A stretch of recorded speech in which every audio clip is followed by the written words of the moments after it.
Hey everyone, welcome to Changing Our Ways. We are on episode 5. It's been a little while since we released one. Yeah, it's been a week. But I'm here. Oh, I think so. Yeah, it's been about a week. I said it would be about a week last time though. I actually said we were going to take a break. We've had a pretty busy week. Would you say a week is a break though in podcast land? No. It's just more of a delay. I feel like I live in here. Well, we're kind of releasing 2 shows a week.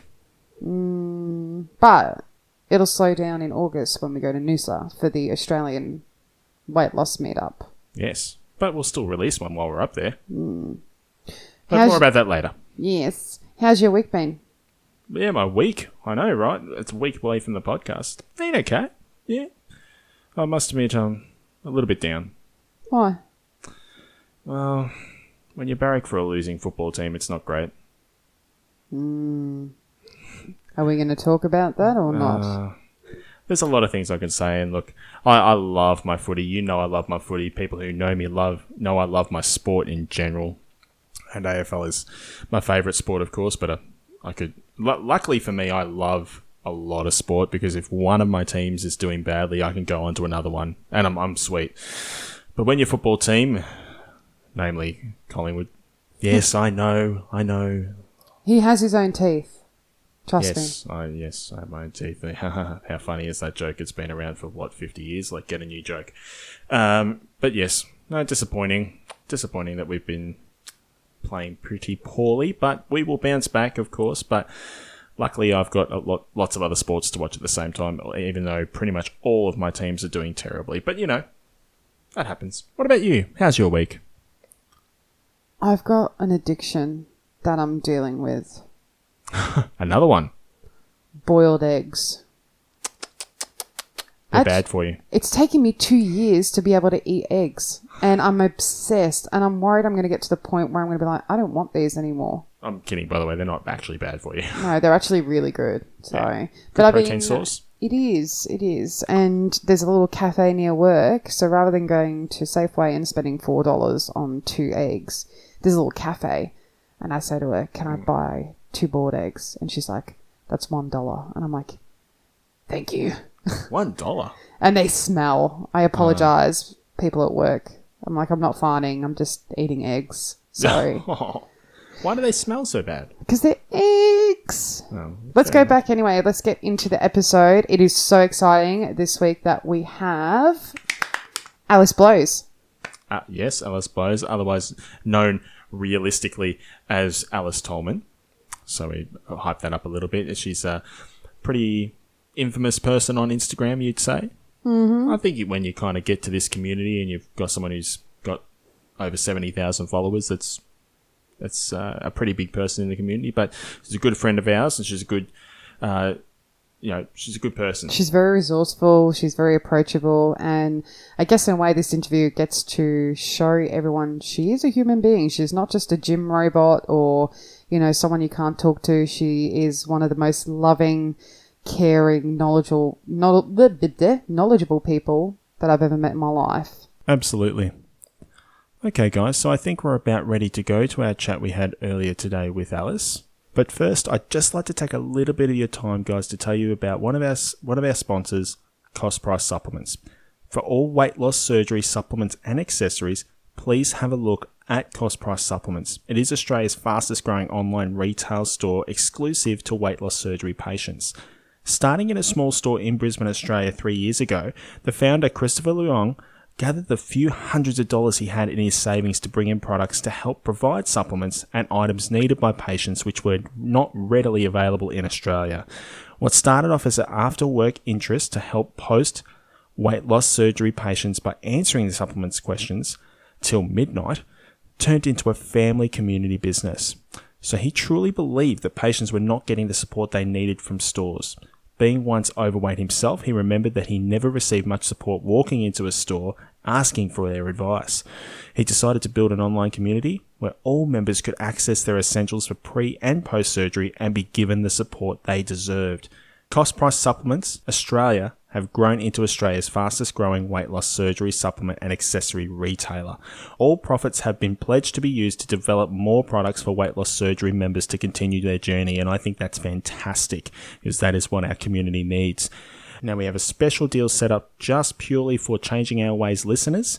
If you go to their store at www.costpricesupplements.com.au and use the code word WLSFamily, you'll be able to get 15% off store-wide on their products. Now, that does exclude samples, Optifast, books, and Quest bars, but everything else is 15% off. Take advantage of this deal, guys. I can't stress it anymore. You will get 15% off. It's not a deal that you'll get off. It's not a deal that you'll basically be able to get anywhere else. Take advantage of this deal. So that's a reminder, www.costpricesupplements.com.au. The code word is WLS Family. Check our Facebook page for more details on that, as well as our Instagram. I've posted it up already, but take advantage of this great deal. For now, here we are with back to the show. Ready to chat with Alice Toleman. How you going, Alice? Hey, how's it going, guys? I'm doing good. Chantel, how are you doing? I'm very well, thank you. You're ready to talk to Alice because I am ready. I talk to her every day, but there's not a moment that goes by that I don't think about talking to her even more. Oh, geez. That's creepy. Alice, is that a bit creepy for you? I think that's a bit, bit much. I'm over that.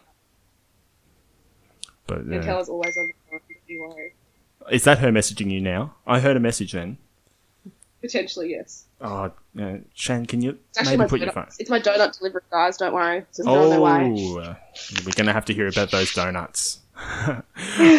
All right, guys. So as we talked about on the show, or as we prepped for the show, we're here talking with Alice, and as otherwise known as Alice Blows on Instagram. Alice, how did you come up with that name? Really? Let's start off with that. How did you come up with that name? Well, I'm a trumpet player. Not many people know that. Most people think that it's sort of some sort of sexual meaning. But I'm a trumpet player. I've done my music degree, and I play in a brass band. So I'm just a band geek at heart. So Alice Blows. I've got it tattooed on my ribs. Blow hard. It's just how it is. Oh, that is interesting. Look, you can't blame people for thinking that way, I suppose. But do you have those moments when it's like, at this one time at band camp? Oh, legit. Yeah, all the time. My mum has this thing. The reason I got blow hard tattooed is my mum tells me every time I go into a gig, like, she'll drop me off to a gig and she'll be like, "Hey, Alice, blow hard." Oh, man. I don't understand what that means, but yeah. Okay, well, we might have to get into that a little bit later. But look, there's going to be obviously a lot of listeners out there tuning in to hear what you have to say, and I know you have a lot to say about your journey in particular. And obviously a lot of things that come with that. But let's give people who don't know you as well as what we do a bit of a summary. So from what we do know, Alice, you're 23 years old. Now you were, I would suppose, in terms of talking about weight loss surgery, you were at a healthy weight and under a normal lifestyle until probably the age of 15. And then in the following years, you noticed a weight gain, and you went to see your doctor in 2014, so a few years ago, to determine what happened or what is happening with the weight gain, what the reason is. And you were diagnosed with insulin resistance, which we'll get into in a little bit. You also started taking antidepressants at that time, and you came to the decision to have weight loss surgery. So you had your gastric bypass surgery in October of 2015, where your starting weight was 135 kilos. You're currently down to 66, which is an amazing effort. Well done there. Also following in November of 2016, you had your tummy tuck surgery to get to remove a lot of your excess skin. And more currently, and I suppose a little bit more of a summary of what you're doing recently, you're studying health science, and you're quite a lot into fitness. Would you say that's a fair summary of where we're at? Yeah, 100%. Totally. It's a really, really brief summary, of course, on your whole entire journey. But just to give people a bit of a snapshot about who we're speaking to and what we're going to be talking about today. But look, let's get into it. And really, I suppose, for a lot of people who go on their weight loss surgery journeys, and I suppose where we all start, for you, what was the motivating factor and really maybe the breaking point for you that, got you to come to this decision to undertake weight loss surgery? So in maybe 2014, when I first got diagnosed with the insulin resistance, my GP, she was like, look into weight loss surgery. I totally recommend it. And at the time I was like, nah, not interested. I didn't think I was big enough. Didn't think I would qualify. Totally, ignored it. But then when I studied youth work, I met a girl who had lost 130 kilos from a gastric bypass. Oh, wow. And that, it was a real quality check. So her starting weight was well over 200 kilos. So she lost all this weight. She did it on the public scheme, so she waited 3 or 4 years for her surgery. Oh, wow. So she waited ages. It made me, 3 years. I don't know how I would have been able to do that. No. But it made me made me think wow, this surgery actually works. I've seen it in the flesh. It's one thing to see it online and people that you don't know, but to meet somebody and sort of get into their lifestyle and learn about it, that was the main thing for me that made me book that first consultation with my bariatric surgeon. Yeah, absolutely. I think there's a few of us who would be the same. You kind of, you hear about it, you think about it, and you go, oh, what options do I have? Or do I really want to go down this path? This is such a permanent move. And then when you actually see it work in somebody else, and for me, it was my sister, you think, wow, okay, this is something that I could really do. And I think that this is something that I have to do for myself. I suppose from your point of view, in weighing up all those options, why did you choose the bypass instead of maybe some other options?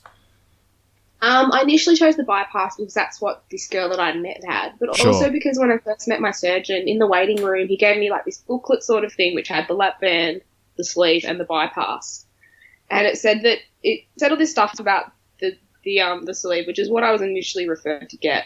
But then I read about how the bypass is mostly for people with sugar cravings and sugar addictions, and that's something that I really badly had. So I was eating 3 or 4 blocks of chocolate a night as a standard. That was my standard limit. It would often double or triple. So my sugar addiction, it was real. So I needed something. So the dumping syndrome that people with sleeves also do get, but it's more common for bypass. That was basically the selling point for me. So knowing that if I was going to eat too much sugar, I would get sick, and to try and deter me from it. Yeah, absolutely. So I have to ask, Alice, how did your friends and family feel about your decision? Completely supportive. My mum, I tried all sorts of weight loss methods. I tried hypnotherapy. I tried Xenical. I tried every stupid diet. My food addiction, it was too severe for me to be able to do anything without this surgery, which is why I did go to such drastic measure of the surgery. Yeah. So I friends and family completely supportive. I've got nobody that's, turned around and been like, nah, I don't support this, decision. So I'm very grateful for that aspect. Oh, absolutely.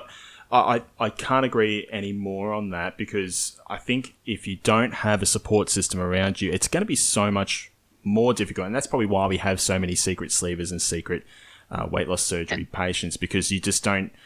It goes back to the stereotypes, what we talked about. I think people are afraid to mention that they want to go ahead and do that. And as you say, as we covered in a previous episode. So I agree with you. I think having that support system would have been something that really helped you know that it was the right decision for you, especially having that food addiction, like you say.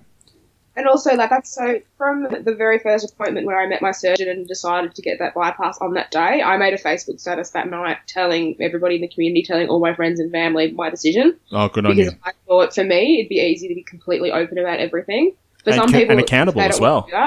Yeah, exactly. So that's why I just was like, no, I'm going to be completely open about this. Tell everybody everything. Not hide behind anything, and just tell it as it is. Oh, that's good. So a big thing for me when I started my journey was the pre-op stage, because I had to do 8 weeks of it. And obviously I think a lot of people really started to understand how serious I was getting about it. For you, how long was your pre-op and what did it consist of? So I did a 2-week pre-op diet, which consisted of I already hate you for doing 2 weeks, I'm just saying. 2 weeks, I know, right? So my surgeon said, he said I've had a feel around in my stomach, and he was like, you've got a fairly fatty liver, so your body will obviously benefit with the anaesthetic and everything if you manage to shrink that a little bit. So my Optifast was 3 shakes or bars of Optifast products and 2 cups of the approved non-starchy veg. I struggled really badly. The first day I just threw everything up. I threw up all the shakes and everything. And from that onwards, I maybe had 1 or 2 I moved to the bars, and I think I had 1 or 2 bars a day. And like it was a complete like digestive clean out. Like shit was nasty, and that's quite literally. But the mental aspect of it was, so first your body is going into ketosis, so your body is trying to sort of get rid of all the bad stuff, and I can't explain some of the mental stuff that I went through, thinking like how strong my connection with food was. So I was like, I'd go through this stage, I'd be like, wait, am I actually hungry, or am I just bored, or do I just want to try and get as much food in as I can before I get my stomach cut apart and like moved around? Well, another thing as well is it's not all about shrinking the liver. It's like retraining your brain that food. It's retraining the way that you eat and think about food. I almost seem to think it's a way that the surgeons test if you've got the mental ability to actually get through it. Totally, and that's so I did not cheat at all on my. I did kind of cheat after the first week. I had a 90-gram piece of salmon fillet. Wow! And it was the most magnificent thing I've ever had in and around my mouth. Like, how tasty was it? Like, was it the best thing you've ever eaten in your life? It was fantastic. It was so good. And then I remember I was laying on the operating table and he was about to like knock me out and all that. And I burst into tears. I was like, I'm so sorry. I've ruined it. I've stuffed it up. I had a 90-gram piece of fish and a tablespoon of tabbouleh. Like, sue me. I'm so sorry. And he was like, mate, you're fine. It's all good. He'd probably say, you don't know what people come in here just having to eat, and even their food funerals.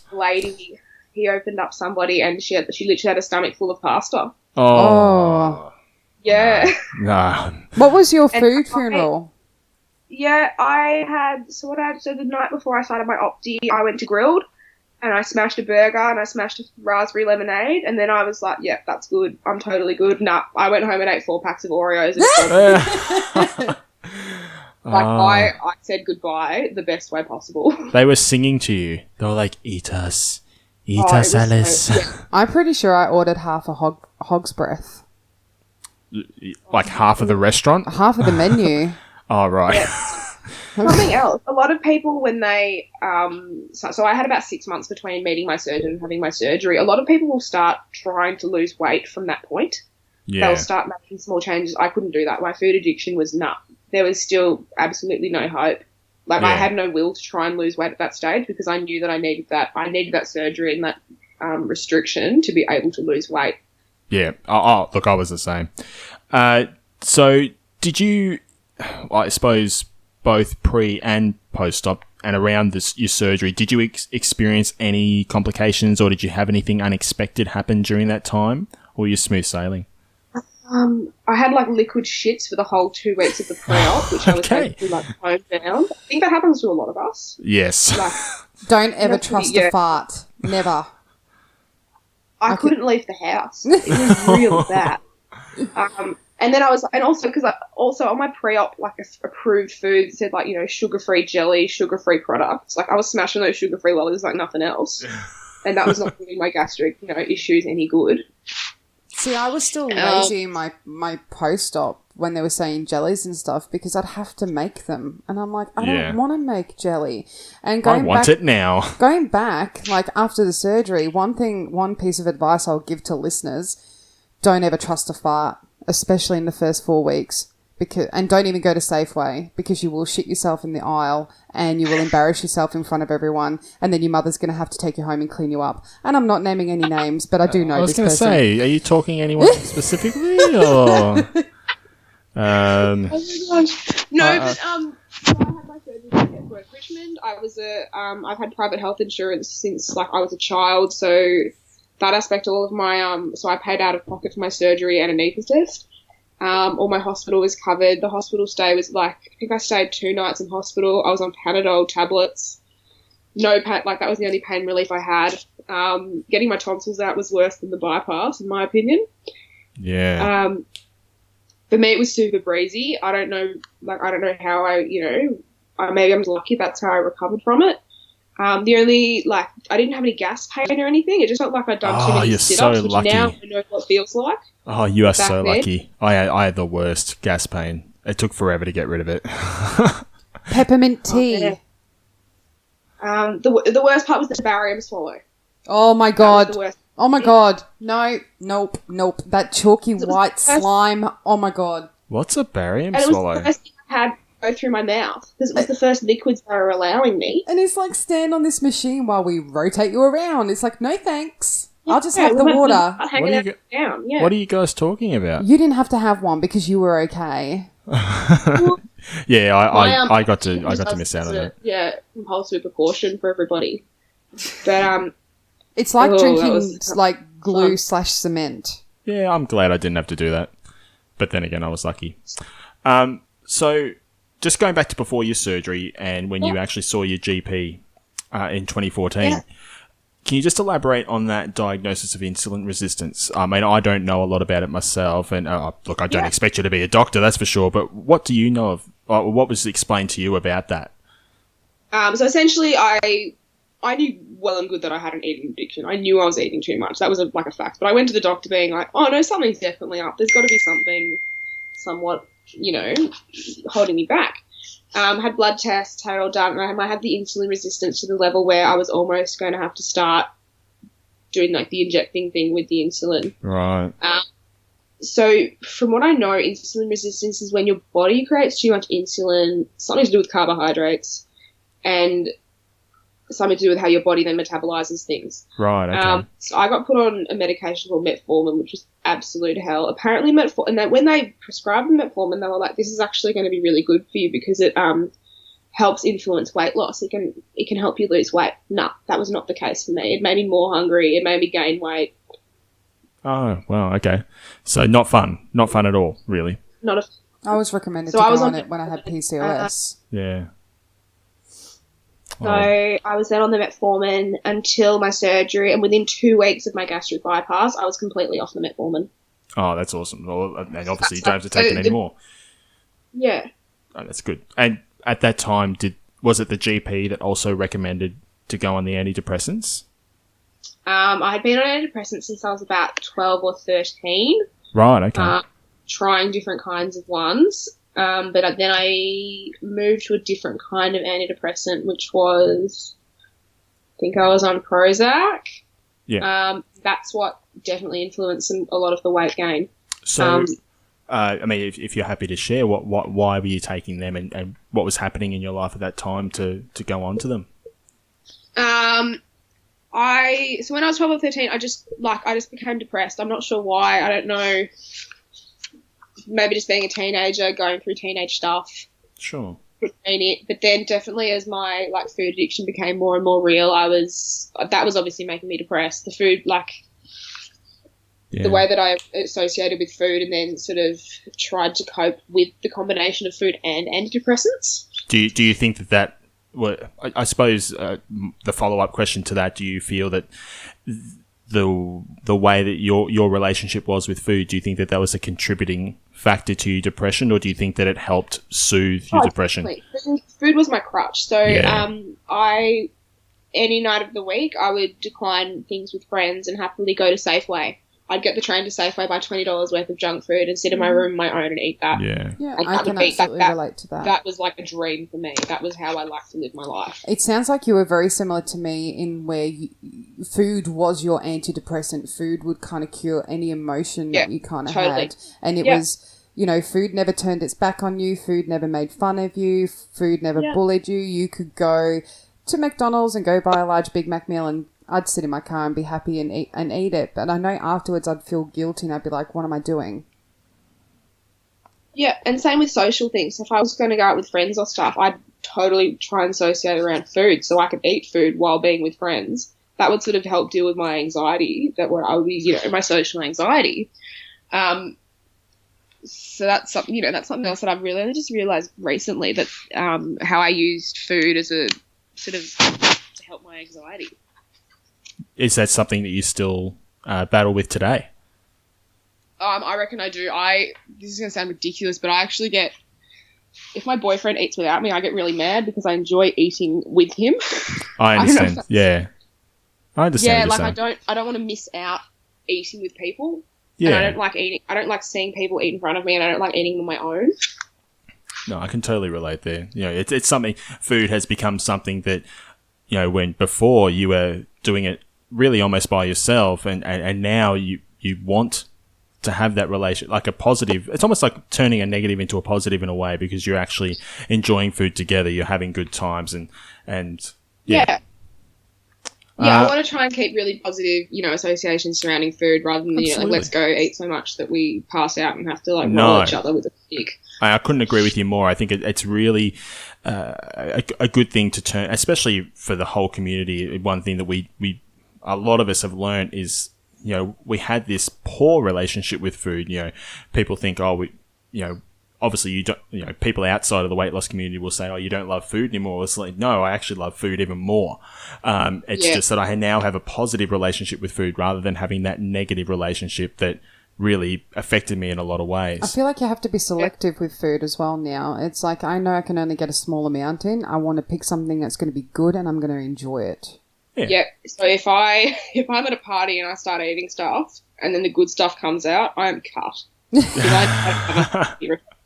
And I'm like, damn, I've got to do another round of these people, do some more talking to people until I have that stomach space free up and I can nosh down on those party pies. Oh yeah, absolutely. So I suppose a similar theme. So what were relationships like for you pre-surgery versus today? How have they changed?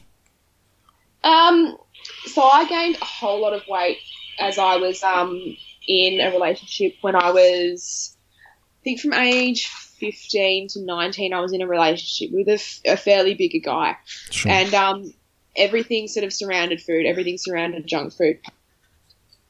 And that definitely contributed to a lot of my weight gain. And that also changed the way that I thought about food. So he had a binge eating disorder, which I'm pretty sure he had. Which then, made me sort of develop the same sort of eating habits. So definitely relationships have totally changed, and same as we were talking just before about our relationships with food and how almost relying on food, the food was a crutch in the relationship. Yeah. If something bad happened, we'd go eat junk food and everything would be fine. It's something you bonded over. Totally, yeah. Sounds familiar. But now it's all for a different reason. So now it's all, you eat good food, it makes you feel good, you cook good food, and then you get, the positive effects on your body. And then you also do that together. So, I mean, it's a perfect example, I suppose, to use is Chantal and I, we did the exact same thing. We ate ourselves to death almost. And then now we have that positive relationship that we share. We actually cook together, we create together. And that's what a lot of people, I think, would like to experience with their own partners, and that like what you are now, you're experiencing that positive relationship with your partner with food, in a positive way that's actually helping your body. You're being, healthy mind and healthy body, but also healthy relationship, and that all ties in together. And it just creates a good outlook moving forward.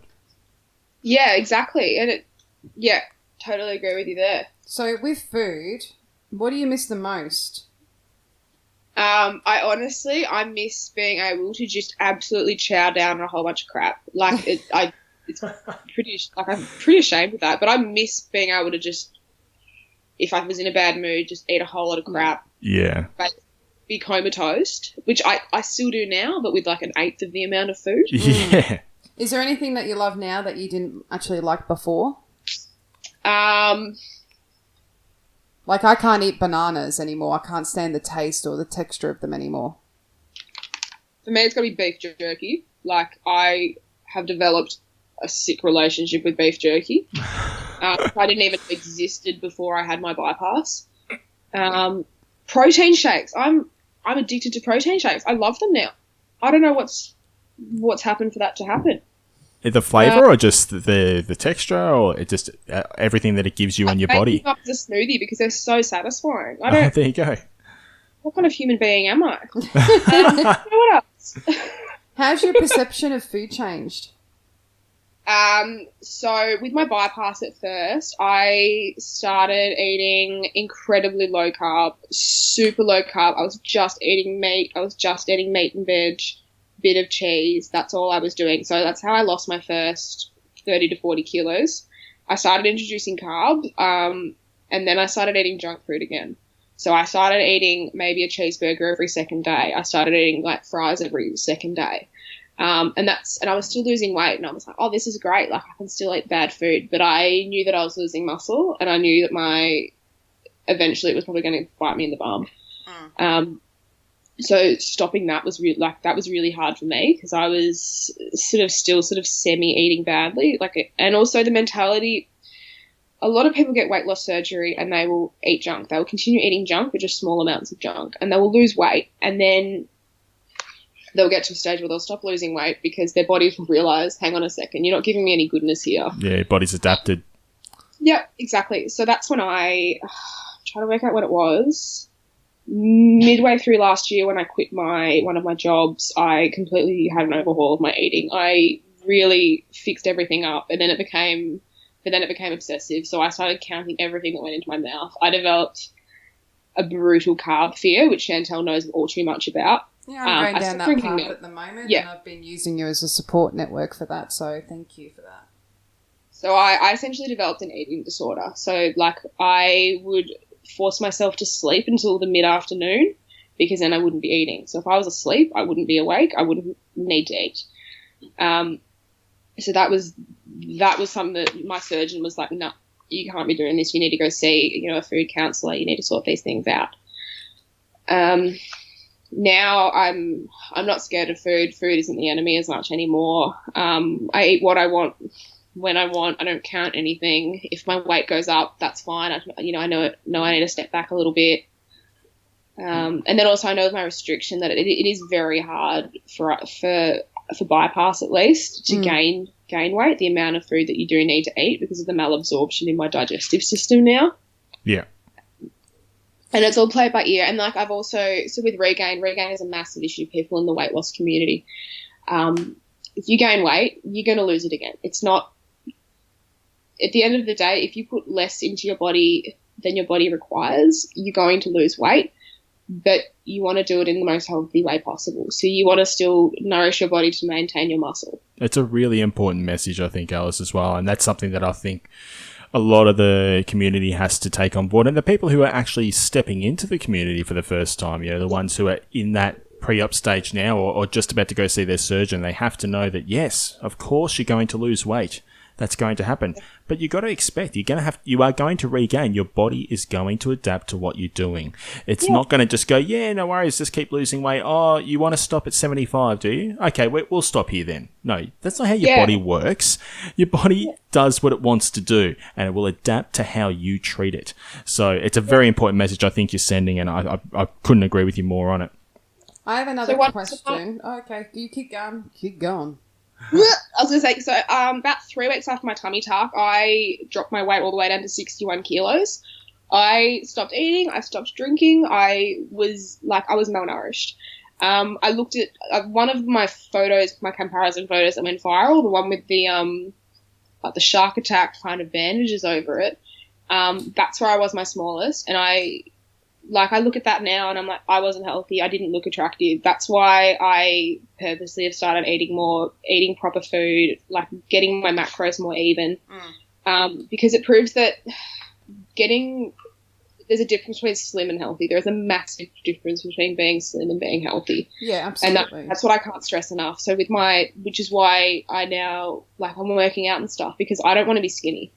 I used to be like, yeah, I want to be a stick. That's exactly what I want. No way. I want to be a She-Hulk. That is my life goal, just to be a She-Hulk. I like it. So I know that you're a bit of a gym junkie because you constantly, I think you live there, but you don't tell anyone. I've got a TP, out the back. You got a sleeping bag in your locker. How did you start? And a lot of people I see all the time post on your photos, how do you stay motivated?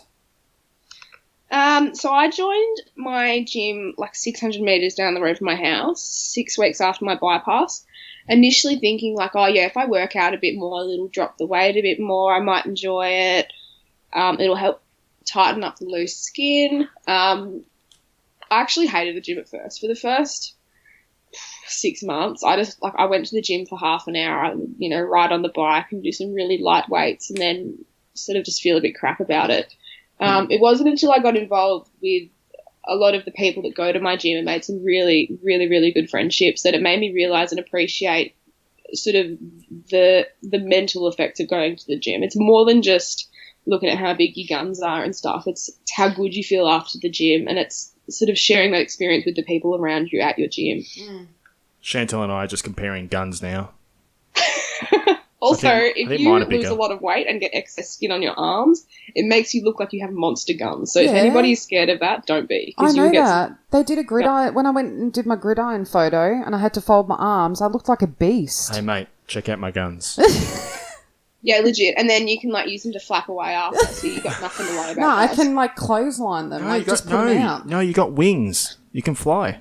All right, mate. I'm a bit sensitive about my arms, thanks. Well, you're the one who said you can flap away.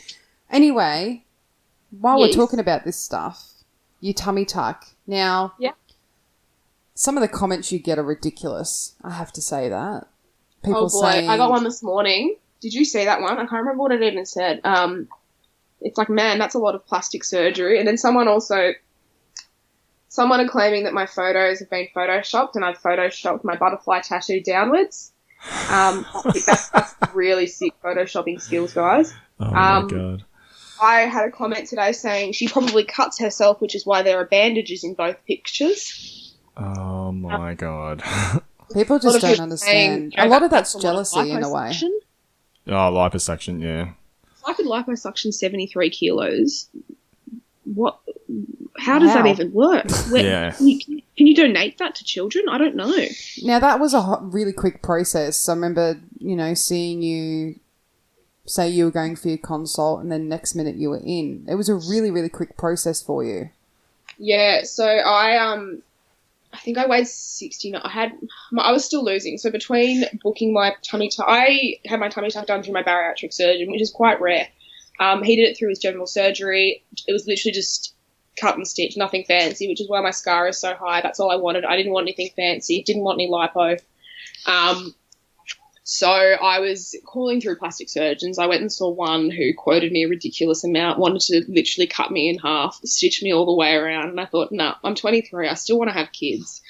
I'm not going to go for anything drastic. I just want this little, gunty thing gone.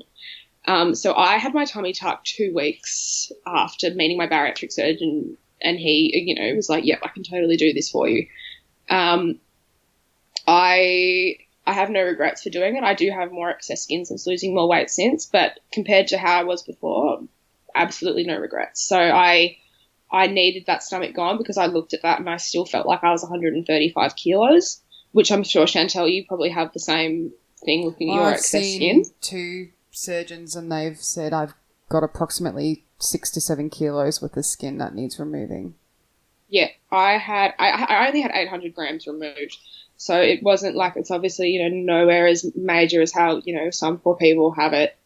But for me as a 22 at the time, I needed that gone. I needed to feel like I had a flat stomach. I needed to be able to show off my hard work. So that's why I just went straight in for it and had the tummy tuck done, knowing that I can always get a revision in the future. And also knowing that, I only needed that little bit gone. And since working out more and stuff, it has toned up a lot. So how's your mentality changed over the journey? Regarding my tummy tuck? Yeah, you've always been, has it always been a positive and healthy mindset that you've got? In regards to both that, and I would think that, or the way when you go to work out and your gym and stuff and things like that.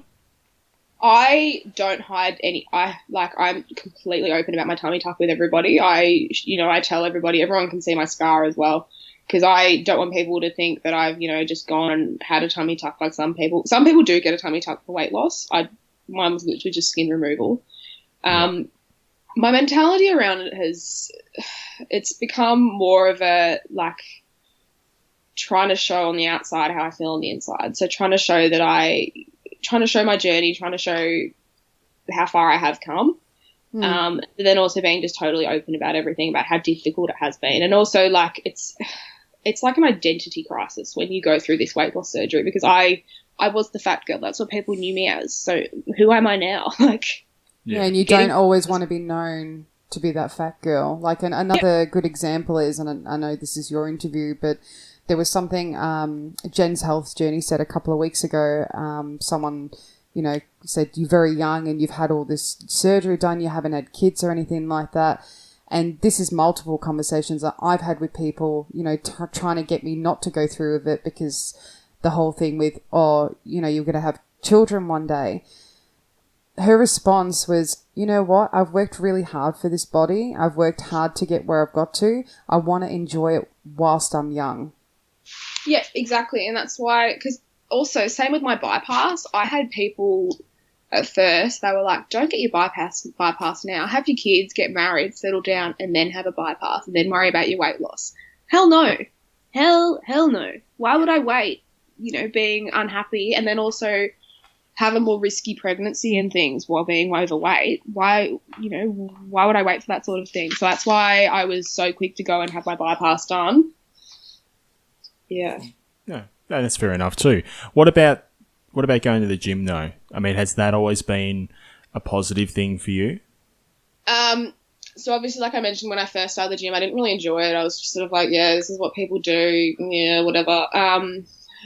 Before my tummy tuck, I developed a really severe exercise addiction. I became addicted to my Fitbit, so my activity monitor. I would track every single calorie my body burnt.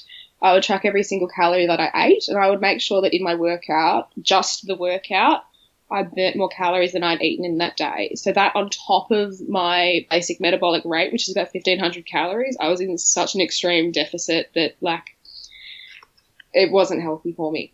But so Chantel knows that I lived at the gym. I was sometimes going to the gym 3 or 4 times a day. I would be on, and this is when I was just doing cardio. I would just be on the treadmill, just on the Stairmaster, just on the bike, just trying to burn those calories down, which then made me feel worse about myself because I wasn't losing any weight because I was in such deficit. So my body was holding onto that extra fat. Yeah, so this is a massive thing that I need to tell weight loss people. If you are going to start going to the gym, lift weights. You're going to lose more weight if you're lifting weights and doing like weightlifting things.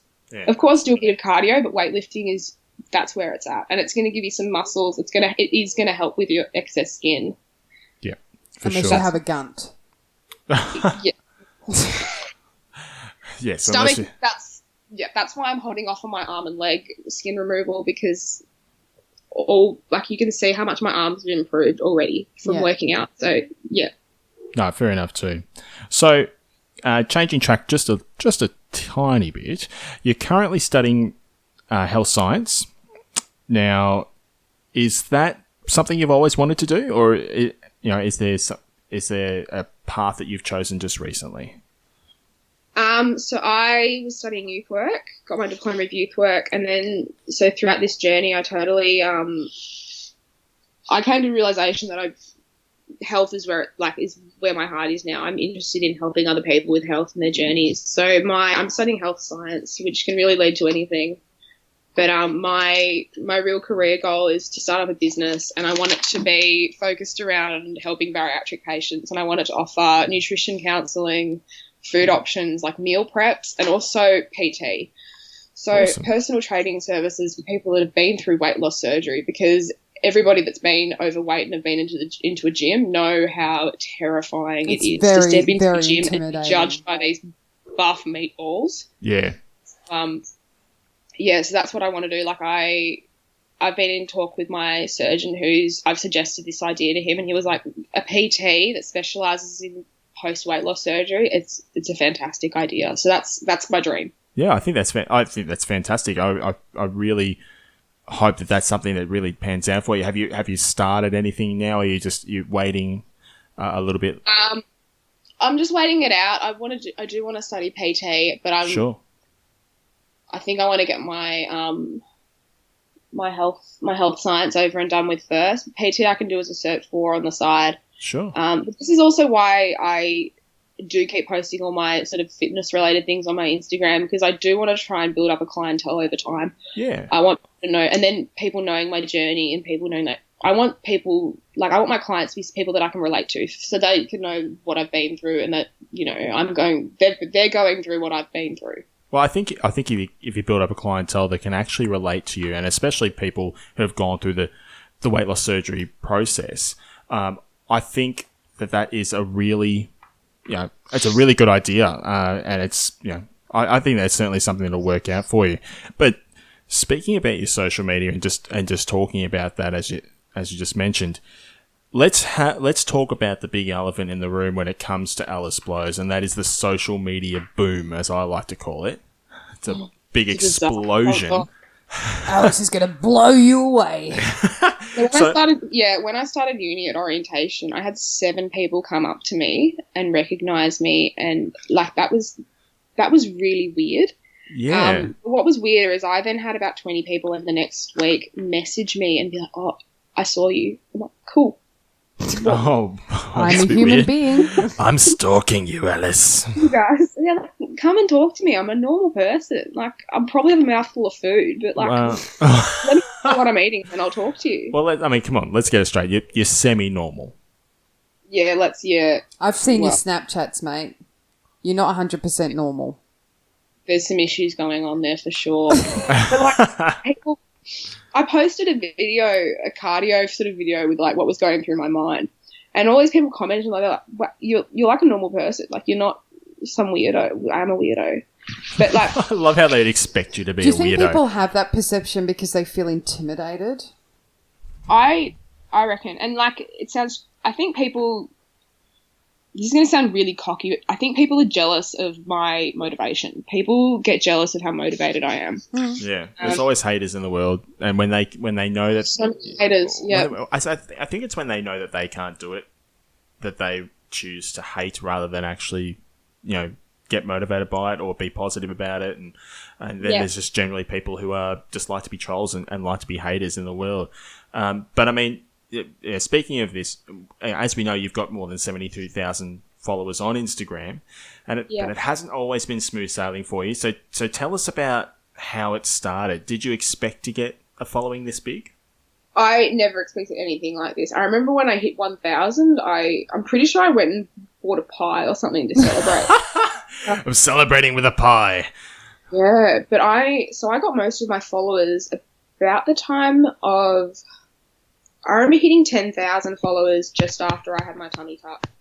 So people obviously were getting really interested with things, and that's when it sort of started creeping up. And so what got a lot of my followers was a lot of my comparison photos, which other pages then shared. Yeah, sure. Then there was another photo which was 10 days after my tummy tuck, which got about 47,000 likes. You're and a 9gag too, thousands and thousands of comments, to the stage where I actually had to turn comments off because some of the hatred that was going on was, and it wasn't even, it was just this, like, some of the comments had nothing to do with anything. So I just had to like block that stuff off. But the way that Instagram is weird, like, at the end of the day, it's a bunch of photos and a bunch of words. It doesn't really show that much unless you're willing to open up. And it also shows that there are a lot of people on Instagram who are not who they appear to be on Instagram. Oh, very like, much so. I definitely post a lot of photos, which I then look back on and I'm like, that is not me. Like, I want to be as real as I can, which is why now I just don't, like, I'm just totally honest about everything that I post now. Yeah. No, fair enough. I mean, how do you feel about it in general? Like, how do you feel about, I suppose, 72,000 people watching you? Yeah, I mean, do you feel any unnecessary pressure coming from that? I do get a bit of pressure, like, needing to post regularly, just to sort of like let people know that I'm alive. Yeah, right. But it's getting the direct messages from people saying, like, you know, you have inspired me to get this surgery. I've had multiple people message me saying, like, you know, since following you, I've lost X amount of kilos because of you. Like, you've helped change the way that I think about things. You've changed my life, and thank you. So that is why I do this. That's 100% why I do this Instagram thing. Well, also for the free gym gear, but you know. Well, it's got to be rewarding as well. Like, to hear people actually tell you are the reason that, like, you are the reason I get motivated in the morning, or you are the reason I go to the gym, or you are the reason that I lost weight. Like it means so much to me. Yeah. Oh, absolutely. And you know, why wouldn't you be appreciative of that? I mean, out of this whole thing, you know, what's been the biggest positive for you, and what kind of backlash have you experienced at the same time?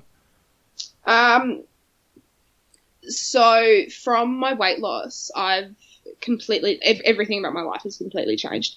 Like, it's ended a 3-year relationship. It started a new relationship. It's changed my career goals. It's changed every way I think about life. Like, especially so the number one is, like, you know, I now wake up in the morning and I don't think, like, oh, it's a new day, I get to eat, because that's how I live before. So knowing that there is more to life than just stuffing your face full of food. Yeah, no, fair enough. But I suppose in terms of your social media side of things, what kind of backlash have you received over that? Have you, apart from just the general trolls and general people who hate? So when I ended my relationship of 3 years, I got a ridiculous amount of hatred given. So sometime later I started seeing somebody else. Yeah. And I was in comments saying, oh, it's just a fit guy who's going to get rid of you. You're only going out with this guy because he's fit. You know, why would you do this? You know, what people accusing me of really terrible things, and making me feel making me feel absolutely awful about myself. And it absolutely had none of their business. I mean, I was a bystander watching all of that unfold, and it was actually really horrible to see people that don't know Alice personally stick their nose in her business and make snide comments when they have no idea what the actual circumstances are. Yeah. And I totally dealt with it. I just kept going, kept posting, kept letting people know what was going on, didn't really care. Another thing is there was a blog post made. Chantel knows about this blog post, and it was talking about the person I'm in a relationship now and myself. And some of the things that was said was really, really quite awful. And to know that people had actually gone and created a blog about myself and saying things behind my back, that really cut me. Like, that really hurt. And some of the things that they said, I was like, why? What are you going to get out of saying these sorts of things? I didn't know what their intentions were, saying such negative things about me. So it's got to be unsettling as well, considering that, you know, as far as you're concerned, and as you said before, I'm just a normal person. You know, and you see something like that, you've got to think, well, why are you wasting your time? You're wasting your spare time or whatever you're doing. You've actually taken time out of your day to talk about me in a negative light. Yep. For what reason? What are you going to get out of this? You know, I mean, fair enough, you're upset about something, I guess, but why would you take time out of your day to do it? And as I said before, there's always going to be haters out there. There's always going to be trolls out there. But yeah, that definitely has to be unsettling, considering that you would have seen, I mean, we've all seen it before, made about celebrities and all that kind of stuff. And then all of a sudden you're getting spoken about and you're like, what? What's going on? So I would get these comments and people being like, oh, who's this new guy? Who is this person? What's going on? Where's the other guy? I've also had people saying, like, oh, wow, your boyfriend lost a lot of weight, and all these really, like, awful comments. That's weird. Yeah, and, like, he also, you know, changed ethnicity, but that's a different story. Yeah. But, idiots. It's almost like your life is like The Bold and the Beautiful, and everyone's watching, and you shouldn't have to feel like you have to give an explanation for things that you do in your personal life. Like, do I have to start live streaming my bowel movements? Like, what does Instagram want from me? I'm not really quite sure here. What's the subscription fee? Full ply. Oh, jeez. I mean, ultimately, though, when you take all that into account and everything that comes across in the social media side of things, do you enjoy it?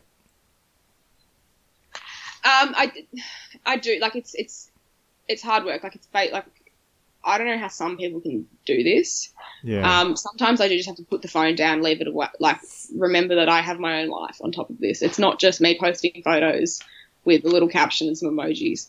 But then I need to think about those people that I am influencing. Think about the people that are really grateful for what I post. So like at the end of the day, I'm doing it to sort of keep myself accountable for, and to help sort of motivate and sort of share my journey. So yeah. Yeah. No, that's yeah. Well, that's exactly right. So what is? Oh, there's only a few more questions, honey, and then we'll let you go because I think we're taking up a lot of your time. I'm just thinking about our poor listeners out there listening to my voice. But what is something that you would say you're passionate about now that you weren't and maybe didn't think you would ever be before your surgery? Fitness. So working out, making dem gains. Yeah. In the future, I would absolutely adore to do like a muscle building fitness competition. I would love to get up on a stage and like be some ridiculous Make Arnold your bitch next year. bikini of some sort and be like, Maybe we can live spray stream. something else. Changing our ways, live yes. streaming it. I reckon we'll sponsor. We'll sponsor you. You can be represented by Changing Our Ways podcast. Hell yes. I want to get up on that stage and of course I'm not going to look as good as some people. I've got all this excess skin. I look like a Kardashian when I lay on my back with my my thighs. But I want to go up there and be like, hey, this is how far I've come. This is my journey. This is my scar. Check it out. Yeah. This is my new belly button. What do you think of it? It's not about winning, is it? It's about competing and it's about doing something you never thought you'd be able to do. Yeah, and setting yourself, these goals and things that you never ever thought you could ever do. Yeah, for sure. So what is, in your opinion, what is the biggest takeaway from your journey so far and what have you learnt the most? It's learning what you are truly capable of, and learning that how many years you can abuse your body, that your body will forgive you. So, for all those years of the food abuse and all those things, my body, I think, has finally forgiven me and is, giving me the results that I now want. And the mental side of it, knowing that you have worth. It doesn't matter what you look like. You should have worth. You should love yourself regardless. But if you have a healthy body, you're going to have a healthy mind at the end of the day. Totally agree. If you could go back and change anything, would you? Or if you could, what would you? I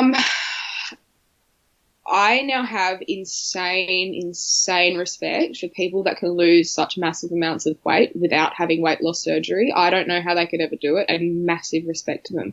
I wish that I could have given my weight loss a go without having bariatric surgery, because I wish that I could be able to eat more good, more nutritious food in bigger amounts, because at the moment the way that I eat, it's so difficult because of my restriction. So sure. I wish that I could have given myself a couple of months and try and really knuckle down and lose that weight. But the food addiction, I don't think I could have. Yeah, perfect example of that. I'm a fangirl of The Walking Joey. He's a really good example of that. Fantastic, yeah. He's like the poster boy for being so overweight. And then I remember the campaign when he was actually bullied off Instagram and he deactivated his account. And then there was this huge thing across Instagram where everyone stood up and said, well, do you know what? This guy is giving it his all. He's doing it on his own. He's eating healthy. This guy's videoing himself running around. And then this guy saw all the support he was getting and came back. And he's smashing goals. He's unbelievable. Yeah. Massive respect for that guy. I have one more question. And then we're going to let you go. So you can go dream about Daniel's donuts. Yes. What advice would you give to someone that's about to head on the same path that you did? In regards to weight loss surgery or just general weight loss? Anything you want. So, weight loss surgery, fitness, whatever you feel that you need to give advice to someone for. do not be afraid of carbs. Do not freak out over eating a little bit too much. Don't be afraid of a bit of weight gain. Most importantly, if you're eating whatever goes into your mouth, you should be enjoying that. Absolutely. Don't go spending the rest of your life eating, dry chicken and salad, because that's no way to live your life. And if you go to the gym and you hate it, don't go. Don't make a negative association with something like that. If you go to the gym and you're like, nah, I'm not feeling it, I really don't enjoy this, go home. You can get exercise in a number of different ways. Exactly. Like, find what works for you. Going to the gym doesn't work for everybody. Like Chantel, you do your gridiron and you couldn't smash it out. I loved Don't want to it. get you in a bad mood. But you would so take me down. I loved it because it was a way for me to, like, I'm a sufferer of anxiety and depression, and it was a way for me to get all my anger out. Like, I got more enjoyment running around, like sprinting around a field, which I was amazed I could actually run. And I was keeping up with everyone and actually running in and smashing people around and, like, getting a rush out of it. And then learning about, like pre-workouts and post-workouts and going home and being high as a kite and Grant not knowing what the hell's going on. And I was so pumped. And it's like, I love doing this. This is better than me going on a machine, and this is what works for me. But since my injury or accident, if you want to call it, nearly broke my neck, I have to really reevaluate what I'm going to do in regards to the future. And I think I need to go back and try the gym again and start to develop that relationship with it in a positive way. Like, you just got to enjoy yourself. You've got to do what works for you. You've got to enjoy it. Otherwise, what's the point? What's the point of doing anything if you're not going to enjoy it? Yeah, no, absolutely. And I completely agree with you. And I think there's a lot of points that we've heard tonight that we can't really disagree with at all. And there's a lot of things that I think be very interesting for everyone to hear out there.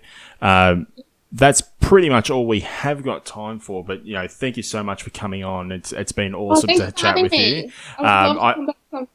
Well, we'd love to have you back anytime. In fact, you can pretty much decide exactly when you're coming back. And you can actually come and co-host. Yeah, you can host a show if you like. Hell yes. Sign me up. All right. Well, we'll leave it there for today. But once again, thank you so much, Alice, for coming on and sharing your journey with me. It's an amazing project. You're inspiring so many people. Oh, thank you. Well, we hope to inspire a lot more, as you have inspired a lot of people out there. But for all our listeners out there, we'll say goodbye, Alice, and we'll let her go. But thanks very much again, once again, and we'll talk to you soon. Thanks, Alice. See ya. That was a lot of fun, and I found out a little bit more about Alice than I already knew. Yeah, she really had a lot of valid points in that interview. It was really good to have her on board for it. I probably could have talked to her for another hour. It was honestly, it was a really good chat, and it was something that I think will open up a lot of eyes towards Alice as well. So before we end the session today, it's time for Shan's social shout out. Da da da da da. No, you're not getting your own theme song. I've just made an executive decision. Anyway, I've been asking you all week to please make me an entrance for that, because happening. The people want it. The people do not want entrance music for your social shout out. They just want to be the social shout out.